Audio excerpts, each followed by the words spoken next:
Salut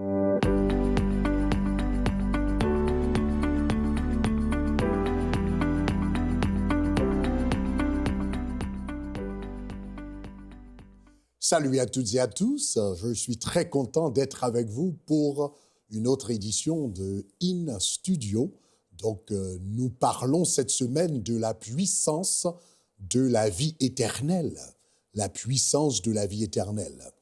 Donc, nous avions, au commencement de la première émission, parlé de la définition de la vie éternelle ou encore de la nature de la vie éternelle. Qu'est-ce que ça veut dire exactement, vie éternelle?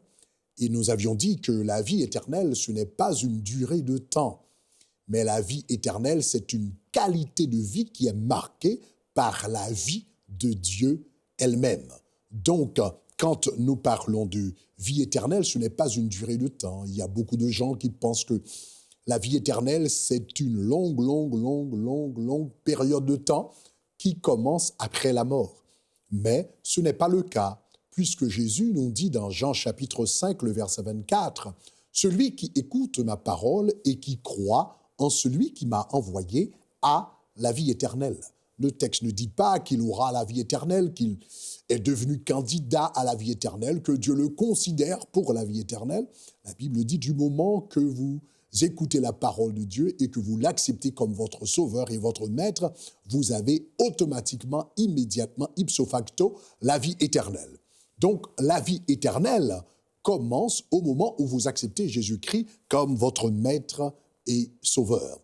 Nous avions parlé également des différentes... pour comprendre la vie éternelle, il faut comprendre les différentes dimensions de vie que porte l'être humain ou encore le chrétien. Le chrétien porte 3 dimensions de vie en lui. Il porte premièrement la vie bios, qui est la vie du corps, des membres, des cellules, des organes. Donc ça, c'est la vie physique.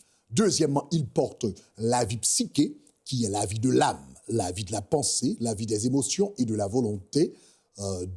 Et troisièmement, il porte la vie zoé. Maintenant, la vie bios, tout le monde l'a.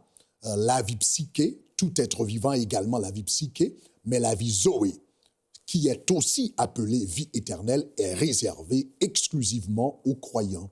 Voilà pourquoi Jésus dit, car Dieu a tant aimé le monde qu'il a donné son Fils unique, afin que quiconque croit en lui ne périsse point, mais qu'il ait la vie éternelle. Et l'apôtre Jean dit dans 1 Jean 5, 12, « Celui qui a le Fils a la vie, et celui qui n'a pas le Fils n'a pas la vie. » Donc la vie éternelle est réservée à ceux qui ont donné leur vie au Seigneur Jésus-Christ. Donc la vie éternelle, c'est la vie de l'esprit. Il y a la vie du corps, il y a la vie de l'âme et il y a la vie de l'esprit. La vie éternelle, c'est la vie de l'esprit. Voilà pourquoi Jésus disait dans Jean chapitre 3 à Nicodème, il disait « Il faut que vous naissiez de nouveau ». Et il reprend pour expliquer sa pensée. Il dit, Nicodème, il faut que vous naissiez d'eau et d'esprit. Naître d'eau, cela veut dire naître physiquement, et deuxièmement, naître de l'esprit, cela veut dire recevoir cet esprit de Dieu dans votre esprit. Voilà pourquoi il disait à Nicodème, celui qui est né de la chair est chair, et celui qui est né de l'esprit est esprit. Donc, il y a ces 3 dimensions de vie. Donc, mais la vie éternelle, c'est quoi? Dans Jean 5, verset 26, Jésus nous dit, comme le Père a la vie en lui-même. Comme le Père a la vie en lui-même. Donc, la vie éternelle, c'est la vie du Père. Et voilà pourquoi cette vie est appelée vie éternelle. Elle est appelée vie éternelle parce qu'elle tire son origine, elle découle de l'Éternel des armées. La vie éternelle est appelée vie éternelle parce qu'elle vient de l'Éternel des armées. Donc, quand on parle de la vie éternelle, on ne parle pas primordialement d'une durée de temps. Quand on parle de la vie éternelle, on parle de la vie de Dieu, la vie divine, la vie surnaturelle, la vie extraordinaire que nous recevons en Jésus-Christ. Maintenant, cette vie, donc nous avions parlé de la nature de la vie éternelle, nous avions également parlé de la trajectoire de la vie éternelle. Cette vie commence avec le Père, n'est-ce pas? comme le Père a la vie en lui-même, nous dit dans Jean chapitre 5, verset 26. Il a donné au Fils d'avoir la vie en lui-même. Donc, le Père ne nous communique pas la vie directement. Le Père nous communique la vie à travers son Fils Jésus-Christ. Donc, le Père communique la vie au Fils. Comme le Père a la vie en lui-même, il donne au Fils d'avoir la vie. Maintenant, nous recevons cette vie en recevant le Seigneur Jésus-Christ en nous. Voilà pourquoi Jésus disait dans Jean chapitre 6, verset 57, « Comme le Père qui est vivant m'a envoyé et que je vis par le Père, celui qui me mange vivra par moi. » Qu'est-ce que ça veut dire manger Jésus? Quand on mange un morceau de pain, on l'intériorise. Ce morceau de pain qui était à l'extérieur, quand on le mange, rentre à l'intérieur. Manger quelque chose, c'est intérioriser quelque chose. C'est permettre ou faire en sorte que ce qui est à l'intérieur, ce qui est à l'extérieur rentre à l'intérieur. Quand Jésus dit « celui qui me mange », en d'autres termes, celui qui m'intériorise. Manger Jésus signifie intérioriser. Donc, cela veut dire le permettre d'entrer dans ta vie, d'entrer dans ton cœur. Je suis à la porte et je frappe, dit-il. Si quelqu'un entend ma voix et m'ouvre, je rentrerai et je souperai avec lui. Manger Jésus, c'est permettre qu'il rentre dans notre vie. Donc, le Père est l'auteur de la vie. Il a en lui cette vie divine, il a en lui cette vie extraordinaire, il a en lui cette vie surnaturelle, il la communique au Fils. Cette vie indestructible, il la donne au Fils. Maintenant, en recevant le Fils, maintenant, nous recevons cette vie surnaturelle, cette vie extraordinaire. Donc, voilà pourquoi l'apôtre Paul va dire, ou encore l'apôtre Pierre va dire dans 2 Pierre 1er 4, car comme sa divine puissance nous a donné tout ce qui contribue à la vie, et il dit plus tard, par elle que vous deveniez participants à la nature divine. Recevoir la vie de Dieu, ce n'est pas seulement vivre pendant longtemps, vivre une longue durée de temps. Recevoir la vie de Dieu, selon 2 Pierre 1er, verset 4, c'est devenir participant à la nature divine. Dieu partage sa nature, sa vie, son être, ce qu'il est, sa puissance, son autorité, ses attributs avec toi. Dieu partage ce qu'il est avec toi. Maintenant, j'aimerais prendre un peu de temps maintenant pour parler de l'impact de cette vie sur le corps humain. L'impact de cette vie sur le corps humain. Nous avions parlé de Jésus-Christ, puisqu'il avait cette vie. J'avais mentionné au fait que la vie éternelle est appelée vie éternelle pour 3 raisons. Premièrement, elle est appelée vie éternelle parce qu'elle vient du Père, elle vient de l'Éternel. Conséquemment, elle est éternelle. Deuxièmement, elle est appelée vie éternelle parce qu'elle dure pour l'éternité. C'est une vie qui ne cesse pas, qui ne s'arrête pas, qui continue pour l'éternité.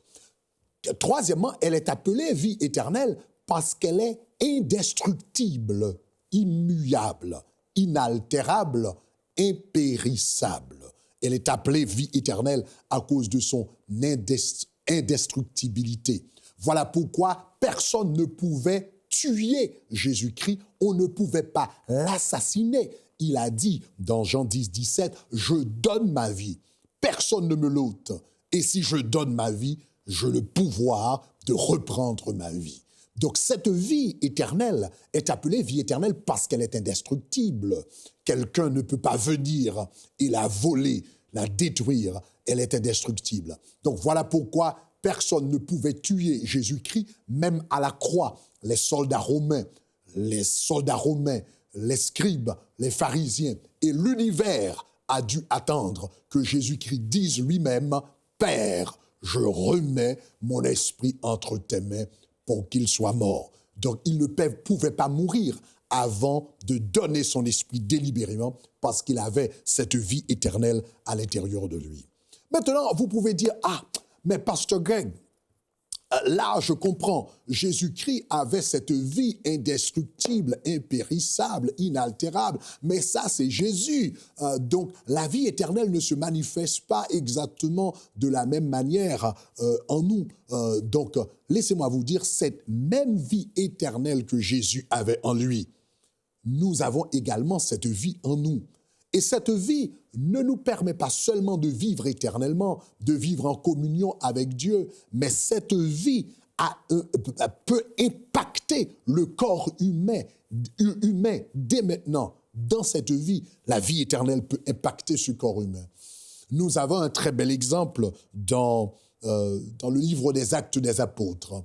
Le chapitre 27 rapporte comment Paul avait fait naufrage près d'une île appelée Malte. Au chapitre 28, le texte rapporte qu'après avoir fait naufrage, Pierre est entré à l'île de Malte, donc pour y prendre du refuge. Donc, étant arrivé, étant donné qu'il faisait froid, donc il est allé ramasser un tas de broussailles donc pour se réchauffer. Et quand il y a mis le feu, soudainement, une vipère est sortie des broussailles à cause de l'effet du feu et s'est attachée à la main de l'apôtre Paul.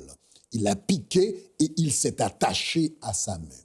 Et quand les barbares ont vu que la vipère s'est attachée à la main de l'apôtre Paul, ils ont dit « Ah, cet homme est sûrement un meurtrier. La justice n'a pas voulu qu'il vive. Il a échappé à un naufrage. Maintenant, voilà qu'une vipère est venue s'attacher à sa main. » Mais eux, ils parlaient, ils délibéraient entre eux, donc ils pensaient, etc. Ils faisaient leur propre réflexion. Mais l'apôtre Paul, lui, il était calme, il était en paix, il était tranquille. L'évangéliste Luc nous dit qu'il a seulement, il a pris la vipère qui était suspendue à sa main, il l'a secouée au feu et il a continué à parler, comme si rien ne s'était produit, comme s'il n'avait pas été mordu par une vipère, comme si sa vie n'était pas en danger. Il a continué à enseigner, à parler du royaume de Dieu. Et pendant qu'il parlait, les barbares étaient là. Ils s'attendaient à voir l'apôtre Paul donc tomber par terre et mourir. Ils ont attendu. Et quand ils se sont rendus compte que ils se sont rendus compte que le venin de la vipère n'a eu aucun impact sur l'apôtre Paul. Ils ont dit, cet homme n'est pas un homme, c'est un Dieu. En d'autres termes, les barbares ont pu noter où ils ont pu percevoir qu'il y avait quelque chose de spécial chez cet homme, dans le corps de cet homme. Il y avait quelque chose de spécial. Il n'était pas un être humain normal. Donc, étant donné qu'il n'avait pas le vocabulaire, il ne savait pas que cet homme était croyant, était chrétien, et qu'il avait la vie de Dieu en lui, ils ont dit que c'était un Dieu. Mais ils ont noté que cet homme avait quelque chose de spécial en lui. Qu'est-ce que l'apôtre Paul avait de spécial en lui? Il avait la vie de Dieu en lui. Il avait la vie de Dieu. Voilà pourquoi, quand la vipère s'est suspendue, s'est attachée à la main de l'apôtre Paul, il n'avait pas peur. Il n'avait pas peur. Il a secoué la vipère dans le feu et a continué à enseigner. Pourquoi l'apôtre Paul, avec cette quiétude d'esprit, parce qu'il savait qu'il avait à l'intérieur de lui la vie de Dieu, la vie inaltérable, la vie indestructible, la vie impérissable. Il avait cette vie à l'intérieur de lui. Et laissez-moi vous dire que vous également, vous avez cette vie à l'intérieur de vous. Tu as cette vie à l'intérieur de toi. Laissez-moi vous donner quelques témoignages personnels de l'impact de la vie éternelle sur le croyant. Ce que peut faire cette vie. Ce n'est pas une question de durée de temps, mais c'est Dieu qui partage sa vie. Il partage sa vie divine, il partage sa vie surnaturelle, il partage sa vie extraordinaire, il partage sa force, son énergie, sa vitalité avec vous. Et c'est ce qu'on appelle la vie éternelle. L'apôtre Paul le savait. Voilà pourquoi il n'était pas étonné quand il avait été mordu par une vipère. Vous n'avez pas à vous battre, à vous frapper la tête, à vous cogner la tête contre le mur parce que le docteur vous a donné une mauvaise diagnostic. Vous avez la vie éternelle en vous. L'apôtre Paul dit, si l'Esprit du Seigneur l'Esprit du Seigneur habite en nous, il donnera la vie à ce corps mortel. Donc ce corps mortel, l'Esprit peut communiquer la vie au corps mortel. Donc voilà, je vais vous donner quelques témoignages personnels qui pourraient vous encourager. En 2015, nous avions eu donc 40 jours de jeûne à l'église. Et durant ce temps de jeûne, il y avait une sœur qui nous regardait à la télévision par le moyen de YouTube, qui nous regardait, non, au fait, qui nous écoutait à travers la radio, à travers notre radio Shekinah, il nous écoutait. Et cette sœur-là avait un enfant, un homme. Donc, cet enfant, quand il était né, au commencement, tout paraissait normal à la mère, à cette sœur. Cette sœur, quand il a eu son enfant, tout lui paraissait normal. Mais ce n'est qu'à l'âge de 3 ans qu'elle s'est rendue compte qu'il y avait quelque chose de bizarre qui se passait dans la vie de l'enfant. Quand le garçon, c'était un garçon, quand il voulait boire de l'eau, par exemple, il produisait un son dans son gosier, il pointait l'objet du doigt, mais ne pouvait pas articuler le mot. Quand elle s'est rendue compte qu'à 3 ans, l'enfant produisait des sons, mais ne pouvait pas articuler des mots, elle est partie voir un spécialiste. Quand elle est allée voir le spécialiste, on lui a fait faire des examens, donc l'enfant a fait des examens, et le spécialiste lui a donné les résultats. Comme résultat, le spécialiste lui a dit que l'enfant était sourd-muet. L'enfant était sourd-muet, voilà la raison pour laquelle il ne pouvait pas parler. Il ne peut pas entendre, donc conséquemment, il ne peut pas parler également. Donc l'enfant est né sourd-muet. Mais pour pallier un peu à la situation, on lui avait donné un appareil qui le permettait d'entendre un peu, mais qui ne fonctionnait pas vraiment bien pour lui. Et sans l'appareil, il ne pouvait rien entendre. Il n'y a que l'appareil qui pouvait lui donner comme un semblant de son. Donc, il avait besoin de l'appareil. Et voilà qu'en 2015, on faisait 40 jours de jeûne, et durant ces 40 jours de jeûne, j'enseignais sur la puissance de la vie éternelle. Et j'avais attiré l'attention de la congrégation particulièrement sur 2 Pierre, chapitre 1er, verset 4, où il est dit « Nous sommes devenus participants à la nature divine ». Et j'avais formulé une prière comme celle-ci, de la sorte « Seigneur, communique-moi ta vie, mets tes gènes en moi et sauve-moi au nom de Jésus. » Seigneur, communique-moi ta vie, mets tes gènes en moi, parce que le texte dit « Nous sommes devenus participants à la nature divine ». Je cherchais une expression qui pouvait traduire cette pensée. Donc j'ai dit, Seigneur, communique-moi ta vie, mets tes gènes en moi, ou mets les gènes de la divinité en moi et sauve-moi. Donc on était en train de faire cette prière.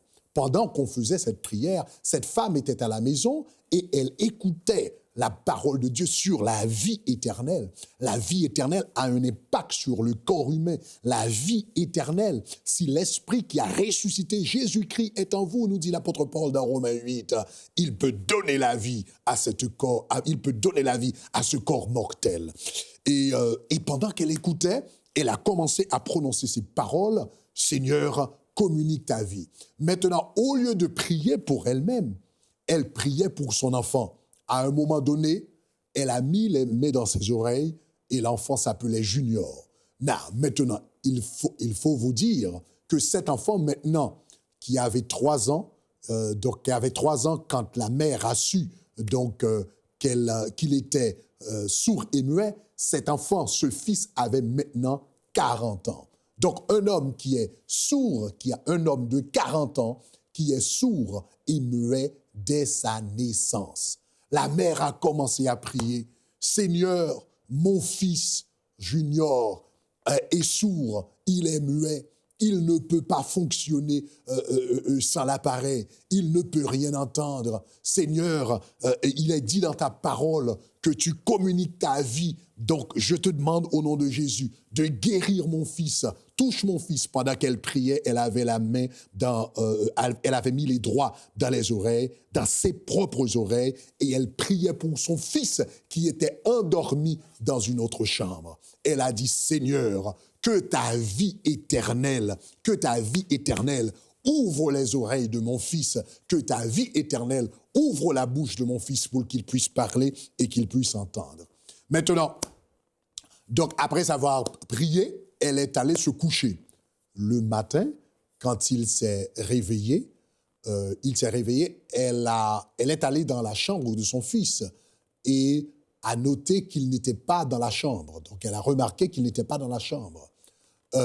Mais ce qui va la consterner un peu plus, c'est qu'elle va remarquer que l'appareil dont le fils se servait était resté à la maison. Donc, ça l'inquiétait beaucoup parce qu'elle savait que le fils ne pouvait rien entendre sans l'appareil. Donc, elle savait le fait de sortir sans l'appareil signifie que son fils risquait de se faire écraser par une voiture, car il ne peut rien, il ne peut percevoir aucun son sans l'appareil. Donc, elle était toute inquiète, elle était à la maison, elle attendait, elle priait, elle ne savait pas si son fils allait revenir. Un peu plus tard, à peu près 2-3 heures de temps plus tard, le fils est revenu.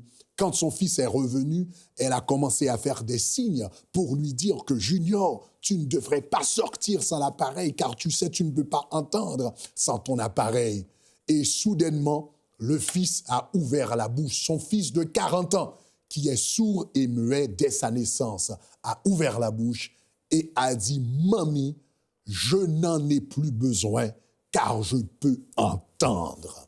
Je n'en ai plus besoin, car je peux entendre. » Ce jour-là, 2 miracles se sont produits. Le Seigneur a guéri son fils de la surdité et de la mudité en même temps. Il a touché ses oreilles, il pouvait entendre, et il a touché sa bouche, il pouvait parler. Chers amis, voilà la puissance de la vie éternelle. Elle priait, elle disait « Seigneur, que ta vie éternelle se manifeste dans mon corps. » Je vous donne un autre témoignage rapidement pour terminer. Il y a une autre sœur, au fait c'était durant ces mêmes 40 jours de jeûne, il y a une autre sœur qui nous regardait à la télé, et étant donné, pendant que j'enseignais sur la vie éternelle, j'enseignais sur Jean chapitre 3 verset 16, « Car Dieu a tant aimé le monde qu'il a donné son Fils, afin que quiconque croit en lui ne périsse point, mais qu'il ait la vie éternelle. » Et je disais dans l'enseignement, quand la Bible dit qu'il nous donne la vie éternelle, ne périsse point, non seulement tu ne vas pas périr, mais aucun organe de ton corps ne va périr également, parce que tu as cette vie éternelle à l'intérieur de toi. Donc, pendant que j'enseignais, il y avait une sœur qui m'écoutait et qui me regardait à la télé. C'était au mois de juillet 2015. Au mois d'août 2015, donc elle commençait à se sentir très mal. Elle vomissait partout, elle vomissait au travail, elle vomissait à la maison, elle vomissait au boulot. Donc elle ne dormait pas la nuit. Donc étant donné qu'elle se sentait très mal, elle est allée voir le médecin. Quand elle est allée voir le médecin, on lui a fait faire des examens.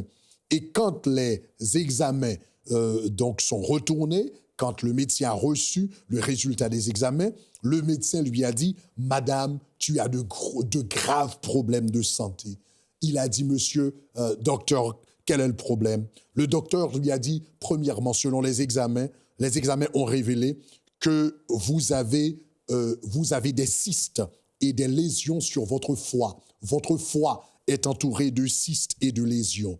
Nous avons trouvé de grosses pierres dans les deux reins. Donc, il y a de grosses pierres dans les deux reins. Troisièmement, votre pelvis est surdimensionné. Donc, c'est beaucoup plus grand, est beaucoup plus grand qu'il devait être. Donc, c'est surdimensionné. Quatrièmement, on n'arrive pas à trouver la base de vos poumons. Et finalement, on lui a dit que vous avez été atteinte d'une appendicite. Donc, il faut subir des interventions chirurgicales immédiates. Et cette sœur, étonnée, a dit au médecin, mais je ne peux pas. Le médecin lui a dit non, mais c'est une situation urgente, c'est très important, il faut faire les opérations immédiatement. Elle a dit au docteur, j'étais venu ici pour une consultation et non pour des opérations, donc je ne vais pas faire des opérations comme ça. Et le docteur lui a dit, madame, je veux que vous compreniez un peu la gravité de la situation. Si vous ne consentez pas de faire les opérations maintenant, vous avez 24 à 48 heures de temps pour vivre. Mais malgré tout, elle est restée ferme dans sa foi. Elle a décidé de ne pas faire les opérations. Donc, quand elle est rentrée chez elle, elle s'est souvenue du message de Jean chapitre 3, verset 16. « Car Dieu a tant aimé le monde qu'il a donné son Fils unique, afin que quiconque croit en lui ne périsse point, mais qu'il ait la vie éternelle. » Elle a décidé de prendre comme médicament ou comme seul médicament Jean chapitre 3, verset 16. Elle a commencé à dire « J'ai la vie éternelle ». Elle nous a dit qu'elle a répété ce verset comme une chanson partout, au boulot, au travail, à la maison. Elle répétait ce verset comme une chanson « J'ai la vie de Dieu en moi ». Donc, au mois de septembre, elle commençait à se sentir mieux. Au mois d'octobre, elle commençait à se sentir encore mieux. Elle ne vomissait plus, elle pouvait dormir la nuit, donc elle se sentait mieux. Au bout de 2 mois, elle est retournée chez le médecin. Quand elle est retournée chez le médecin, elle a dit au médecin, donc, tu m'avais donné 24 heures de temps, 24 à 48 heures de temps pour vivre. 2 mois plus tard, je suis encore en vie. Dis-moi par quel principe que je suis encore en vie. Le docteur lui a dit, bon, il faut subir des examens. Le docteur lui a fait faire des examens. Quand les résultats sont revenus, le docteur les a regardés et il était étonné. Il a dit, madame, je ne sais pas ce qui s'est passé, mais il a dit, je ne vois plus de cystes et de lésions sur votre foie. Les pierres que vous aviez dans les 2 reins sont disparues. Votre pelvis est retourné à la taille normale. La base de vos poumons, il n'y a plus de problème de poumons. L'appendicite a disparu. Donc, madame, tes organes sont normaux, tes poumons sont normaux, les reins sont normaux, tout est normal avec toi. Voilà, chers amis, la puissance de la vie éternelle. La vie éternelle, ce n'est pas une durée de temps, c'est une réalité. C'est la force de Dieu, l'énergie de Dieu, la puissance de Dieu, le principe de vitalité qui est en Dieu qu'il partage avec nous. Et cette vie éternelle a un impact indiscutable sur le corps humain. Là où vous êtes à la maison, au nom de Jésus, que cette vie éternelle se manifeste en toi, que cette vie éternelle soit relâchée en toi, que cette vie éternelle soit une réalité dans ta vie. Au nom de Jésus. Amen.